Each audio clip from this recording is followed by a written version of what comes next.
আছে ক্লাসরুম, আছে চক, রয়েছে নির্ধারিত ক্লাসের সময়সূচি, কিন্তু নেই কোনো শিক্ষক। 2023 থেকে 2024 দীর্ঘ 10 বছর ধরে নিয়োগ নেই দক্ষিণ 24 পরগনা জেলার পাথর প্রতিমা ব্লকের দক্ষিণ শিবগঞ্জ জুনিয়র হাই স্কুলে। ফলত 2024-এর শিক্ষাবর্ষে কোনো নতুন ছাত্র ভর্তি হয়নি বিদ্যালয়। তার জেরেই বুধবার পাকাপাকিভাবে বন্ধ হয়ে গেল পাথর প্রতিমা এলাকার এই স্কুলটি। সরকারি স্কুলটিতে অতিথি শিক্ষক দিয়ে কিছুদিন স্কুল চালালেও তারা পরবর্তীতে অবসর নেন। ফলত গত বছর থেকেই পরীক্ষা পঠন পাঠন শিখে ওঠে। অবিলম্বে দ্রুত স্কুলে শিক্ষক নিয়োগ করে পুনরায় স্বাভাবিক ছন্দে বিদ্যালয় পড়াশোনা শুরু করার দাবি তুলেছেন ক্ষুব্ধ অভিভাবকেরা। শিক্ষক সংখ্যাও কমতে থাকে, তারা অবসর নেয়, ফলে ছাত্রছাত্রীরাও ক্রমশ কমতে অভিভাবকরাও মনে প্রাণে চাইলেও স্কুলটা, কিন্তু পঠন পাঠন সেভাবে না হওয়ার জন্য শিক্ষকের অভাবে তারা অন্য স্কুলে পাশে প্রায় 4-5 কিলোমিটার দূরে আনন্দলাল উচ্চ বিদ্যালয়ে তারা ভর্তি করে। তুমি তো ছিলে, তুমি একা সম্ভব হচ্ছিল না? 4টে ক্লাস 5, 6, 7, 8 আমার একার পক্ষে সম্ভব ছিল না। আর আমার সঙ্গে একজন অবসরপ্রাপ্ত অতিথি শিক্ষক ছিলেন। দুজনের পক্ষেও কোনোভাবেই 4টে ক্লাস সম্ভব হতো না।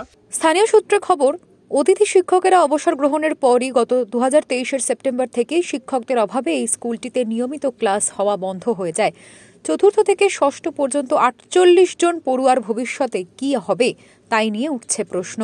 স্কুল বন্ধের জেরে পড়ুয়াদের পরীক্ষা নেওয়া হয়নি, সেশন ফিও নষ্ট হয়েছে বলে বিক্ষোভে ফেটে পড়েছেন অভিভাবকদের দল। যদি বন্ধ হয়ে যায় তাহলে আমরা এই যে ভূমিদাতা যা জায়গা দিয়েছি, তাহলে আমাদের জায়গা আপনি ফেরত নেন। হ্যাঁ, এই আপাতত যদি চালু হয় স্কুলটা এই 2024 জানুয়ারি থেকে, আমিও খুব খুশি হব।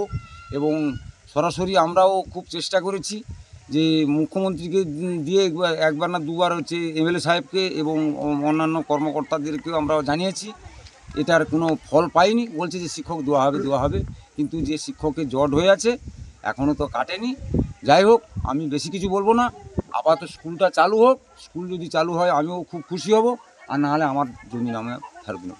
অভিভাবকদের দাবি, দ্রুত স্কুলে নিয়োগ করে স্কুলের পঠন পাঠন স্বাভাবিক প্রক্রিয়া শুরু করতে হবে। ছাত্রছাত্রীদের অভিযোগ, অন্যান্য সমস্ত স্কুলে পড়াশোনার সঙ্গে সঙ্গে পরীক্ষাও হয়, তারা স্কুল যায়, কিন্তু এই স্কুল বন্ধ হওয়ায় কষ্ট হয়েছে তাদের। অনেক দূরে তাদেরকে স্কুলে যেতে হয়, তাই মন খারাপ। এরকমভাবে চললে কোথায় যাবে পড়ুয়াদের ভবিষ্যৎ, উঠছে প্রশ্ন। দক্ষিণ 24 পরগনা থেকে গোপাল শীলের রিপোর্ট, ওঙ্কার বাংলা।